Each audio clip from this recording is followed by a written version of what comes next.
بسم اللہ الرحمن الرحیم۔ السلام علیکم۔ آکسفورڈ اکیڈمی کے میرے عزیز طالب علموں، میں آپ کی جماعت سویم کی ٹیچر مس معصومہ ہوں۔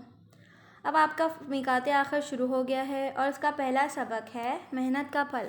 اب میں آپ کو بتاؤں گی کہ آپ نے کاپی میں کام کیسے اتارنا ہے۔ سب سے پہلے آپ نے میقات آخر کا ٹائٹل پیج بنانا ہے، اس کے بعد آپ نے سلیبس لکھنا ہے، اس کے بعد جو آپ کو اسباق کے مشکل الفاظ کی ترتیب دی گئی ہے ان کو آپ نے کاٹ کر اس کے اوپر چپکانا ہے۔ اس کے بعد آپ نے محنت کا پھل کا ٹائٹل پیج بنانا ہے، اس کے بعد آپ نے اس کا کام کرنا ہے۔ اب ہم آتے ہیں محنت کے پھل پر۔ تو محنت کا پھل ہوتا کیا ہے؟ محنت کے پھل کے دراصل معنی یہ ہیں کہ آپ نے محنت کی اور آپ کو اس کا اجر ملا، مطلب تحفہ ملا۔ اس کا مطلب محنت کا پھل، جیسا کہ اگر آپ اپنے اسکول میں پورا سال محنت کرتے ہیں، اچھے ٹیسٹ دیتے ہیں، اچھے امتحان دیتے ہیں، اچھے نمبروں سے پاس ہوتے ہیں، تو آپ کو آپ کی محنت کے پھل کا اجر ملتا ہے جو پورا سال آپ نے کی ہوتی ہے۔ اسی طرح جیسے کہ ایک کسان کھیتوں میں بیج بوتا ہے، اس کی دیکھ بھال کرتا ہے، اسے روزانہ کی بنیاد پر پانی وغیرہ دیتا ہے، کھاد ڈالتا ہے، اس کا اچھی طرح خیال رکھتا ہے، پھر جب وہ فصل اگ جاتی ہے پھر وہ اس کو کاٹ کے بیچتا ہے، تو اسی طرح جو اس کی پوری محنت ہوتی ہے پھر اس کو اس کا اجر ملتا ہے۔ محنت کے پھل کے دراصل معنی یہ ہیں۔ اب ہم آتے ہیں اپنے سبق پہ۔ ہمارے سبق کا نام بھی محنت کا پھل ہے۔ محنت کا پھل۔ آج سے کئی برس پہلے کی بات ہے کہ کراچی میں ایک بیوہ عورت رہتی تھی۔ اس کا ایک چھوٹا بیٹا تھا اور کمانے والا کوئی نہ تھا۔ ایک روز وہ عورت بازار جا کے کچھ چیزیں خرید کر لائی اور اپنے بیٹے سے کہا، بیٹا یہ چیزیں بازار لے جا کر فروخت کراؤ تاکہ گھر کے خرچ کا کچھ انتظام ہو سکے۔ اس کا مطلب یہ ہے کہ آج سے کئی سال پہلے کراچی شہر میں ایک بیوہ عورت رہتی تھی۔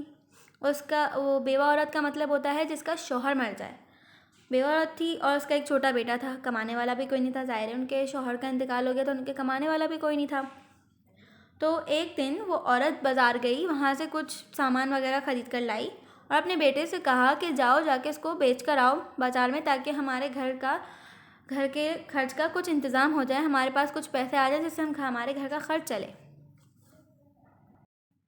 تو جیسا کہ میں نے بتایا کہ بیٹا بہت فرما بردار تھا، اس نے ماں کے حکم کے مطابق عمل کیا اور وہ ان چیزوں کو بازار لے گیا اور کچھ دیر بعد ان کو فروخت کر کے واپس آ گیا اور سارے پیسے لے جا کر ماں کے ہاتھ میں رکھ دیے۔ ماں نے حساب لگایا اور بیٹے کو شاباشی دی اور کہا، اگر اسی طرح ہر روز محنت کرو گے تو جو نفع ملے گا اس سے ہم اپنے گھر کے اخراجات پورے کر لیں گے۔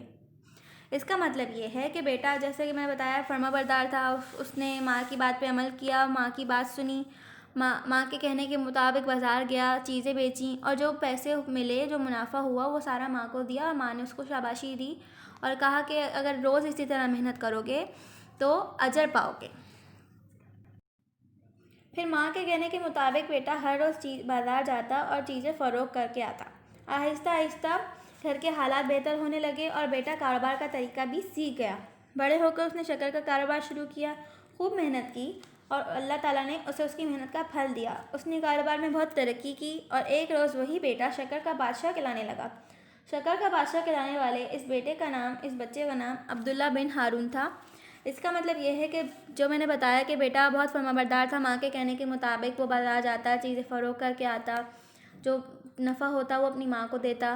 اسی طرح جب چلتا رہتا ہے نظام، پھر جب وہ بڑا ہو جاتا ہے تو وہ کاروبار کا طریقہ سیکھ جاتا ہے، پھر وہ کاروبار شروع کرتا ہے۔ اس کے کاروبار کا نام کیا ہوتا ہے؟ شکر کا کاروبار۔ وہ چینی کا کاروبار شروع کرتا ہے اور چینی کے کاروبار میں اللہ تعالیٰ اس کو اتنی ترقی دیتا ہے، ظاہر ہے وہ محنت کرتا ہے تو اللہ پاک نے اس کو اجر دیا۔ اللہ پاک نے اس کے کاروبار میں اتنی ترقی کی کہ وہ شکر کا بادشاہ کہلانے لگ گیا اور اس بچے کا نام کیا تھا؟ عبداللہ ہارون تھا۔ تو دیکھا بچوں آپ نے، جیسا کہ میں نے آپ کو بتایا کہ عبداللہ ہارون جو بچہ تھا اس نے بہت محنت کی، کاروبار میں ترقی کی، اللہ پاک نے اس کے کاروبار میں ترقی دی، اس نے محنت جو کی تھی اور اللہ تعالیٰ نے اس کو اس کا پھل دیا نا۔ تو اب ہم آگے بڑھتے ہیں۔ عبداللہ ہارون نے کاروبار کی آمدنی سے عوام کی بھلائی کے کام کیے، لوگوں میں علم کا شوق پیدا کرنے کے لیے تعلیمی ادارے بھی قائم کیے۔ حکومت نے عبداللہ ہارون کی خدمات کے اعتراف کے طور پر کراچی کی ایک سڑک کا نام عبداللہ ہارون روڈ بھی رکھا۔ سچ ہے، دنیا میں عزت اور مرتبہ اسی کو ملتا ہے جو محنت کرتا ہے اور عوام کی بھلائی کے کام کرتا ہے۔ جیسے کہ میں نے بتایا کہ جو محنت کرتا ہے اس کی محنت کبھی بھی رائیگاں نہیں جاتی۔ اس نے محنت کی، اس کو اس کا پھل ملا پھر اس نے اپنے کاروبار میں جو ترقی اس نے حاصل کی اس سے اس نے لوگوں کی بھلائی کے کام بھی کیے، لوگوں میں علم کا شوق بھی پیدا کیا، تعلیمی ادارے بنائے، اسکول وغیرہ، اور بہت سارے انہوں نے خدمات دیں، تو حکومت نے ان کی خدمات کے طور پر ان کو ایک تحفہ دیا۔ اس تحفے میں انہوں نے کراچی کی ایک سڑک کا نام عبداللہ ہارون روڈ بھی رکھ دیا۔ سچ ہے بیٹا کہ دنیا میں عزت اور مرتبہ بھی اسی کو ملتا ہے جو محنت کرتا ہے، جیسے کہ میں نے بتایا کہ عزت چاہیے، مرتبہ چاہیے، بلند مرتبہ، تو آپ محنت کریں اور اس کا پھل بھی آپ کو ضرور ملے گا، اور عوام کی بھلائی کے کام بھی کریں۔ تو آج کا ہمارا یہ سبق جاتا ہے اختتام کی طرف۔ امید ہے کہ آپ سب کو یہ سبق بہت پسند آیا، اور میں امید کرتی ہوں کہ آپ اسے پڑھیں گے، اسے سمجھیں گے اور اس پر عمل بھی کریں گے۔ اپنا خیال رکھیے گا۔ اللہ حافظ۔